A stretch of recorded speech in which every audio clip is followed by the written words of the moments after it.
آپ کی زندگی میں وہ خوشیاں آئیں گی کہ آپ نے کبھی خواب و خیال میں بھی نہیں دیکھے ہوں گے۔ آپ کو اتنا مال آئے گا کہ آپ نے کبھی خواب میں بھی نہیں گنا ہوگا۔ اتنا مال سنبھالنے کی جگہ نہیں رہے گی۔ دیکھو میرے بھائیوں بہنوں، یقین کریں کہ میں دل کی باتیں زبان پہ لا رہا ہوں۔ سورہ قریش اور سورہ کوثر، آپ یقین کریں کہ چند ہی دن کے وظیفے سے آپ کو زیرو سے ہیرو بنا دے گا۔ ایسا وظیفہ بتا دوں آج کہ اگر آپ نے اس وظیفے کو کر لیا صحیح طریقے سے، سورہ قریش اور سورہ کوثر، ابھی آپ پر قرض ہیں، قرض بھی ختم، قرض کے بوجھ سے آپ کو انشاءاللہ نجات ملے گی۔ مالی پریشانی آپ کو پریشان کیے ہوئے ہے، چونکہ بہت سے لوگ آج مالی پریشانی سے دوچار ہیں، تو چند ہی دن میں انشاءاللہ العزیز آپ زکوٰۃ لینے والوں کی فہرست سے نکل کر زکوٰۃ دینے والوں کی فہرست میں لکھے جائیں گے انشاءاللہ۔ آپ صرف سورہ کوثر اور سورہ قریش کے اس وظیفے کو انشاءاللہ اس وظیفے پر عمل کریں، اور پھر دیکھیں اپنی زندگی کو کہ آپ کی زندگی کا کایا چند ہی دن میں پلٹ جائے گا۔ اور یہ میرا چیلنج ہے کہ جو بھی سورہ کوثر اور سورہ قریش کے اس وظیفے کو کرے گا، انشاءاللہ اس کے 7 نسلوں تک مالی پریشانی نہیں ہوگی، اس کے 7 نسلوں میں بھی کبھی انشاءاللہ قرض کی پریشانی نہیں ہوگی۔ وہ زندگی انشاءاللہ اس کے لیے زندگی جنت کا نمونہ بن جائے گا۔ تو آئیے زیرو سے ہیرو بنانے والا وظیفہ سکھا دوں آپ کو۔ اجازت عام ہے، کوئی بھی اجازت نہ مانگے۔ الحمدللہ وکفا وسلام علی عبادہ الذین اصطفیٰ، اما بعد فاعوذ باللہ من الشیطان الرجیم، بسم اللہ الرحمن الرحیم۔ لإیلاف قریش ایلافہم رحلۃ الشتاء والصیف فلیعبدوا رب ھذا البیت الذی اطعمہم من جوع وآمنہم من خوف۔ بسم اللہ الرحمن الرحیم۔ انا اعطیناک الکوثر فصل لربک وانحر ان شانئک ھو الابتر۔ صدق اللہ العظیم۔ السلام علیکم ورحمۃ اللہ وبرکاتہ۔ پیارے بھائیوں بہنوں، یقیناً آپ کو آج ایسا وظیفہ دے رہا ہوں کہ اگر آپ نے اس کو فالو کیا، انشاءاللہ العزیز اس وظیفے کے بعد آپ کو کبھی غربت نہیں ہوگی انشاءاللہ۔ آپ کو مالی پریشانی کبھی نہیں ستائے گی، آپ کو کبھی انشاءاللہ مہنگائی کا خوف نہیں ہوگا، آپ کے آنے والی 7 نسلوں میں بھی انشاءاللہ کوئی غریب نہیں رہے گا۔ اتنا بابرکت وظیفہ ہے۔ آپ تو کیا، آپ کے ہمسائے بھی آپ کے ساتھ انشاءاللہ مالدار ہو جائیں گے۔ اتنے برکات ہیں سورہ قریش اور سورہ کوثر کے، اللہ تعالیٰ نے اس میں رکھے۔ سارا قرآن ہی برکتوں والا ہے، لیکن بعض صورتوں میں اللہ تعالیٰ نے بعض خصوصی فضائل رکھے ہیں۔ تو جو بھی سورہ قریش اور سورہ کوثر کا وظیفہ کرے گا، انشاءاللہ وہ کبھی پریشان نہیں رہے گا۔ مالی پریشانی، قرض کا بوجھ زندگی بھر نہیں ہوگا انشاءاللہ۔ تو آئیے وظیفے کی طرف آتے ہیں۔ اجازت عام ہے، کوئی بھی اجازت نہ مانگے۔ آپ کو پتہ ہے، لیکن پتہ ہونے کے باوجود بار بار لوگ واٹس ایپ بھی کرتے ہیں میسج، اور کمنٹ میں بھی اجازت مانگتے ہیں۔ تو میرے بھائیوں بہنوں، آپ کو اجازت عام ہے میرے وظائف کی، ہاں چند شرائط ہیں جس کے بغیر وظیفہ کام نہیں کرتا۔ وہی شرائط میرے وظیفے کی اجازت کے لیے کافی ہیں۔ پہلا شرط، نماز کی پابندی۔ بھائی جو نماز نہیں پڑھے گا اس کا وظیفہ کام کرے گا؟ آپ کا کیا خیال ہے، اس کا وظیفہ کام کرے گا؟ کبھی بھی اس کا وظیفہ کام نہیں کرے گا۔ سب سے پہلا شرط نماز کی پابندی، کہ نماز 5 وقت پڑھنی ہے پابندی کے ساتھ۔ دوسرا شرط، رزق حلال کی طلب، کہ جس کے پیٹ میں حرام مال پڑا ہو، حرام رزق پڑا ہو، اس کی دعائیں رد ہو جاتی ہیں۔ میرے پیارے بھائیوں بہنوں، دعاؤں کی قبولیت، وظائف کی قبولیت کے لیے بہت زیادہ اہمیت کا حامل ہے رزق حلال کا ہونا۔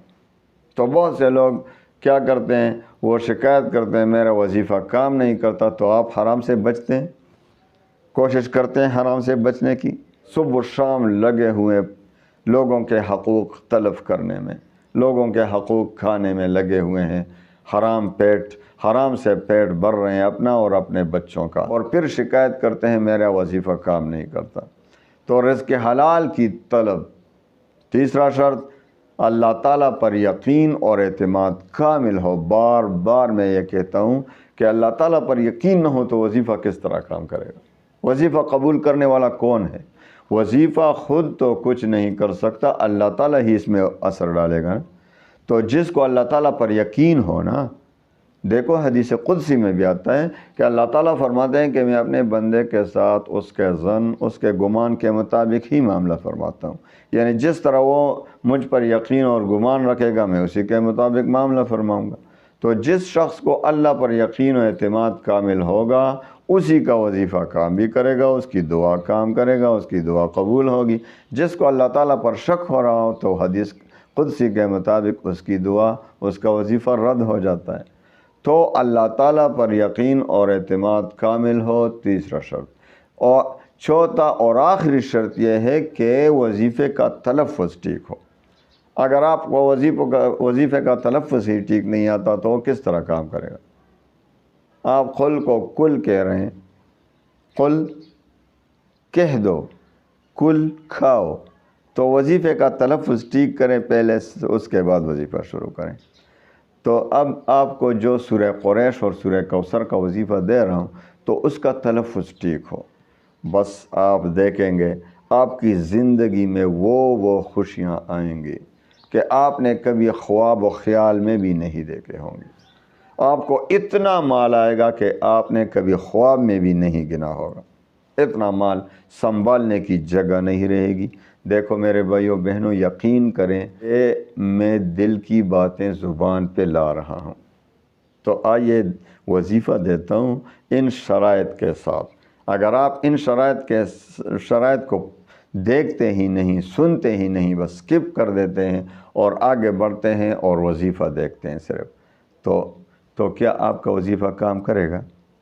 آپ اس وظیفے پر ہزاروں لاکھوں عمل کریں لیکن ہدایات پر عمل نہیں کریں گے تو وظیفہ کام نہیں کرے گا۔ یہ ہدایات جو میں دیتا ہوں یہ فضول حرکت نہیں ہے، یہ فضول باتیں نہیں ہیں کہ آپ کہتے ہیں وظیفہ یہاں سے سٹارٹ ہوا تو یہ وقت ضائع ہو گیا۔ آپ کا مطلب یہ ہے کہ پہلا جو 5-6 منٹ تھے وہ ضائع ہو گئے، تو اس کے بغیر تو آپ کا وظیفہ کام ہی نہیں کرے گا۔ وظیفے سے زیادہ ان ہدایات پر عمل کرنا ضروری ہے۔ جب آپ ان ہدایات پر عمل کریں گے تو وظیفہ کام کرے گا، ورنہ آپ کا وقت ضائع ہوگا۔ ہاں، صرف آپ کو ذکر اللہ کا ثواب ملے گا اگر نیت صحیح ہو، پھر وظیفہ کام نہیں کرے گا اگر ان ہدایات پر عمل نہیں کرو گے۔ تو آئیے ان ہدایات کی روشنی میں وظیفہ پڑھیں۔ تو سب سے پہلے میں آپ کو بتا دیتا ہوں کہ سورہ کوثر اور سورہ قریش کا یہ وظیفہ آپ نے زندگی بھر اپنے زندگی کا معمول بنا لینا ہے۔ کوئی مشکل بات نہیں، آسان ہے انشاءاللہ۔ ہمیشہ کے لیے آپ خوشیوں میں رہیں گے، آپ کو ٹینشن نہیں ہوگی، مالی پریشانی کا سامنا نہیں ہوگا، دشمن ذلیل ہوگا۔ اس میں اتنے فوائد ہیں کہ میں گننے کا قابل نہیں ہوں کہ ان کو آپ کے سامنے گن لوں۔ تو آئیے وظیفے کی طرف آتے ہیں۔ آپ نے بس سورہ کوثر کو تو روزانہ مغرب اور عشاء کے درمیان یا عشاء کے بعد آپ نے 129 بار پڑھنا ہے۔ اول و آخر 3 بار کم از کم درود شریف ضرور پڑھا کریں۔ یہ تو ہوئی سورہ کوثر۔ سورہ قریش کو آپ نے روزانہ کسی بھی وقت 100 بار پڑھنا ہے، 100 بار، اول و آخر 3 بار درود شریف۔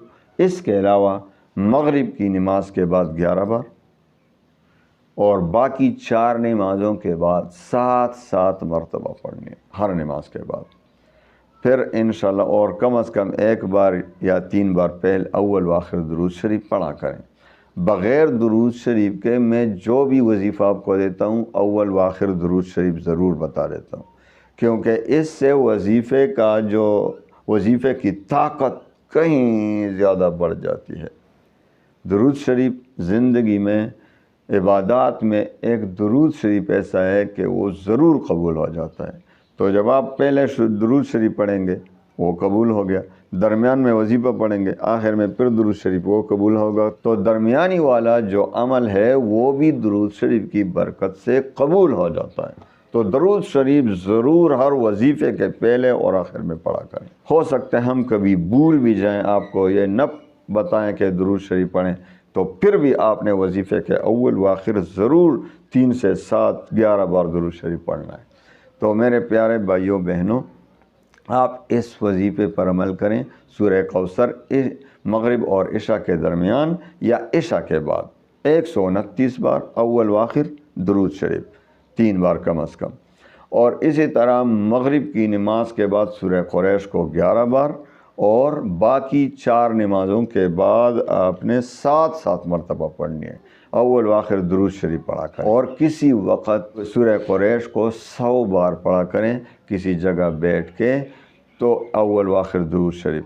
انشاءاللہ العزیز، انشاءاللہ العزیز آپ کی زندگی میں وہ خوشیاں آئیں گی کہ کبھی آپ نے زندگی میں خواب دیکھ کر بھی نہیں دیکھی ہوں گی۔